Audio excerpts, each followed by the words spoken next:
effort that I put in my life, whether it's exercise or particularly like running and yoga and martial arts and doing stand-up and doing podcast, the more I do those things, the more, because I'm creating my own struggle.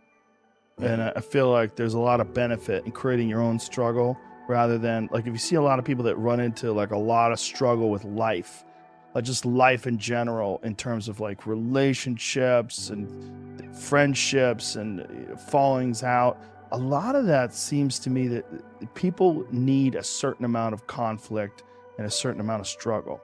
And they create that struggle if they don't get it in some sort of a organic form. You know, if you're not at war with a neighboring tribe, or you're not worried about predators, you create this struggle with your girlfriend or with your buddies, right, or, you know, with the people at work, your coworkers. The more I create my own struggle, the more I orchestrate it through training, through exercise, and just rigorous physical struggle where you're knocking on the door of whether or not your body is going to make it through this. The more you do that, the more I feel like it minimizes those other struggles in life. I like it that way better. Mm-hmm. I don't need any real horse in my life. Yeah. I like to make my own horse. Yeah. Yeah. And it seems like, but it really does seem like doing that minimizes other things. Because like if you're running hills, right? If I'm running hills and doing these sprints 400 or 500 yards up this hill, it's so fucking hard to do that's all I can think of. And my body's heaving, my heart's pounding, and I'm just push, and all I'm thinking about is my breath. Things get minimized. Everything else is sort of like that's a real struggle. Like that's almost death. Like your heart is going 180 beats a minute, you're pouring sweat. That's like a design. I'm doing it on purpose. And I'm doing it to squeeze out all the excess energy and angst that my body might be putting on, that sort of confuses you about the real significance of interpersonal conflict and relationship conflict and work conflict. So much of it is like exaggerated by your own body's desire for some sort of action, something going on. So I've found that the more I do that myself, the less I have that in my everyday life. Mm-hmm. And then also, I have to do all the shit I'm supposed to do. I have to do all the work, including family stuff. Like I spend a lot of time with my family. I orchestrate it. I go to the comedy store after the kids go to bed.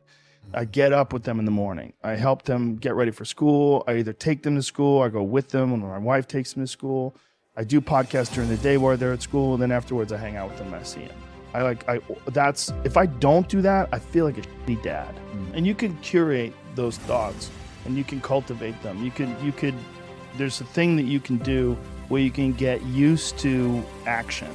Like Jocko Willink's perfect example. You know, he has that thing on his, if you go to his Instagram page, almost every other photo is a watch. Mm-hmm. And it's a watch that says 4:30 in the morning, because that's when he gets up and he works out. And he earns the sunset. And he does that. He's so disciplined, and he's got this saying that's a great saying: discipline equals freedom. And it's true, because he's able to force himself to do that every single time. There's no excuses. There's no breaks. There's no days off. It doesn't happen. So because of that, you're not scared. You know that you can keep doing it. You know that you can continue to perform. There's a lot of people that are scared of their ability to do something that's difficult. They're scared of whether or not you see someone who's doing something that's really tough to do, and you go, man, I don't know if I could do that. I don't know if I could force myself to be disciplined. I don't know if I could force myself to take that kind of action. Well, if you do force yourself to take that kind of action, you don't have that question anymore. Mm-hmm. That question, I don't know if I can do it. Well, you're doing it. So you obviously can do it. Can you do it tomorrow? Well, you did it today. Why can't you do it tomorrow? Just do it. That Nike slogan, just do it, it's one of the greatest slogans of all time. It's so true. It's so good. It's so much better than live your truth or any of these stupid ones that you hear today that people keep spouting out left and right.